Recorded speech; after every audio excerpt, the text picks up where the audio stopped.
I'm doing something a bit different today. This is the Mark I model's Harrier GR.3 kit in 1/44 scale. It's a scale model rather than a wargaming kit, but I wanted to have a look at it. Why am I reviewing it? I blame Christian on the Painting Panzers channel, who made a great video about Mark I's bowfighter kit. When I saw the company made a Harrier, I just had to buy one for review. Join me for a look inside the box.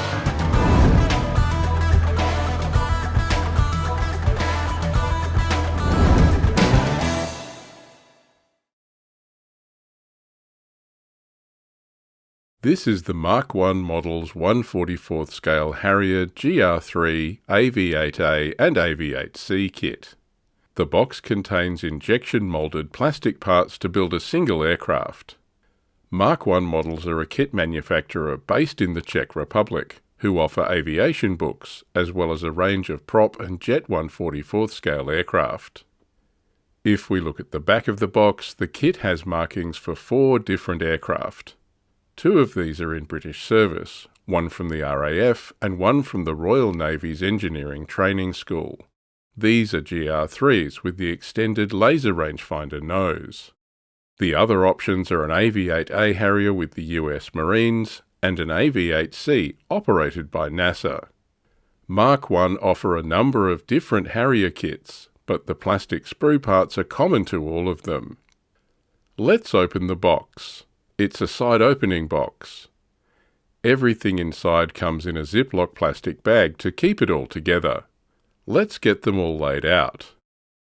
There are 2 sprues of medium grey plastic parts, 1 transparent sprue, 1 decal sheet, and 1 instruction sheet.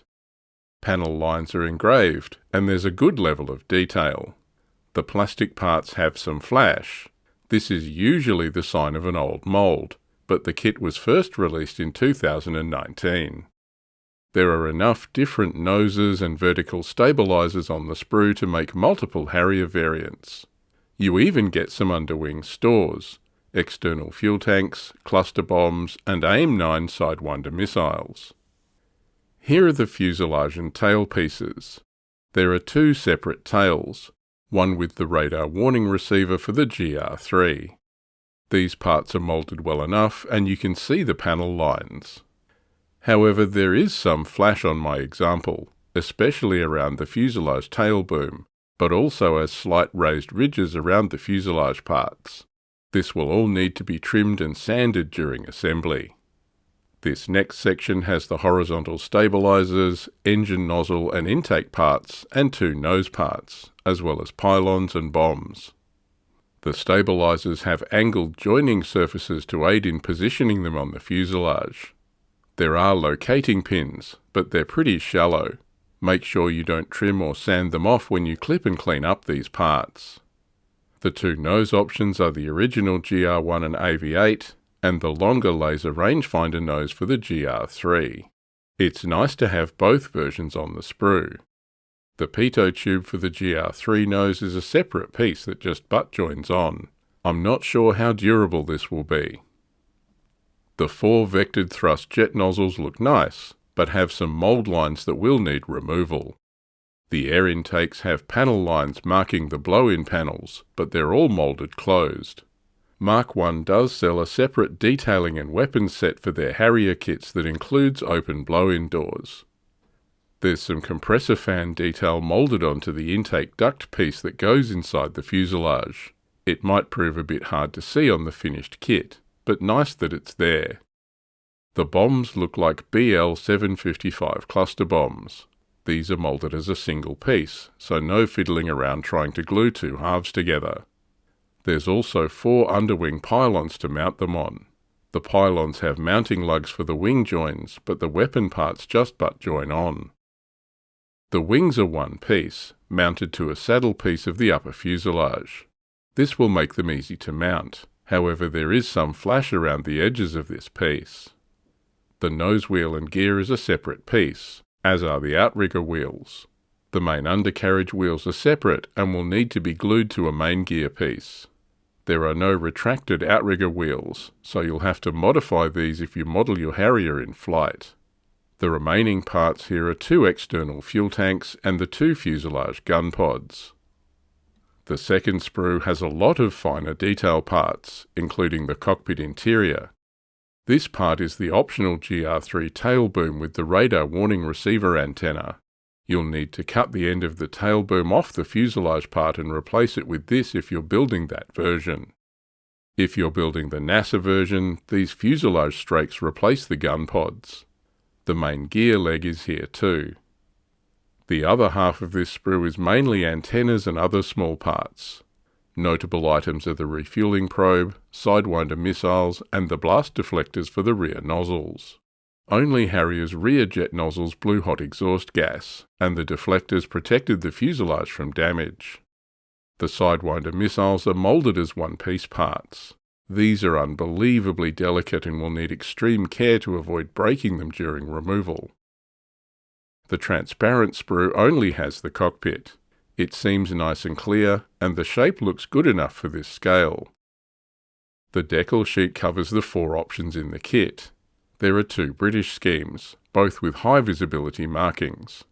The RAF markings are for an operational GR3, while the Royal Navy markings are for an ex-RAF aircraft transferred to the Naval Air Service for airframe maintenance training. The US Marine Corps markings are pretty simple, just aircraft numbers, tactical markings, and national insignia. The NASA scheme is more colourful, an unusual choice for sure. There's also some common markings like formation lights, no step marks, and warning panels. The instruction sheet is in full colour. There's a parts diagram identifying all the parts on the sprue. That's important because there are no part numbers on the sprues themselves. The assembly instructions are via a 3-step exploded assembly diagram.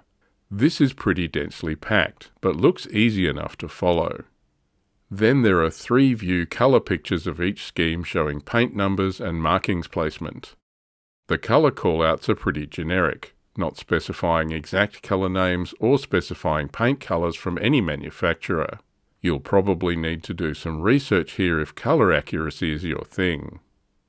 So that's what's in the Mark I Harrier GR3 kit. For 1/44th scale, the parts look pretty good.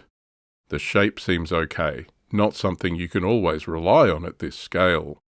The level of detail in the engraved panel lines are good, plus including the options to build several variants on the one sprue makes this kit versatile. Including some weapons and external tanks is nice. While you have to glue the tanks together, the cluster bombs and sidewinders are single parts. That's an improvement on some of their earlier kits. Plus the company offers a detail kit for their Harriers with upgraded air intakes plus more weapons. But it's not all good news. Some of the parts are very delicate. You'll need to use a lot of care cutting and trimming these parts. I'm looking at you, sidewinders. Plus there's some flash and mould lines that will need cleanup. This isn't a deal breaker, but it was significant. This is a 2019 mould. If it's already showing wear, that might indicate something about the quality of the mould or the mould material. There's also a lack of locating pins and other features on the kit parts. Not unheard of at this scale, but there are more butt joins between parts than I would like to see. Cost is also a factor. I'm not sure what the price is like in the rest of the world, but these kits are eye-wateringly expensive to buy in Australia. Plus they're difficult to find here. I bought mine on eBay for about $40 Australian including shipping. While this is a plastic scale model kit, Fog of War is primarily a wargaming channel. I bought this kit to see if it's a viable alternative to the anachronistic Revell GR7 kit for 15mm wargames like Team Yankee. With care and skill, this kit can probably be built into a nice model for the gaming table. However, given the cost, limited run quality and engineering along with the availability issues, it probably wouldn't be the right choice for most wargamers. Scale modelers might find this kit more compelling, but they're not having to buy and build a flight of 4. So unless you have an overabundance of cash and patience, it's probably not going to be your first choice. That's not to say I'm not looking forward to building mine and adding it to my Harrier flight for my British forces on a gaming table. This was something a bit different for the channel. I hope you enjoyed this peek inside the Mark I Models 1/44 scale Harrier GR.3 kit. Are you tempted by this kit, or will you be sticking with the more mainstream choices for Harriers for Team Yankee? Are you a scale modeler watching this review? What's your impression of this kit? Let me know in the comments below. Thanks for watching. See you next time.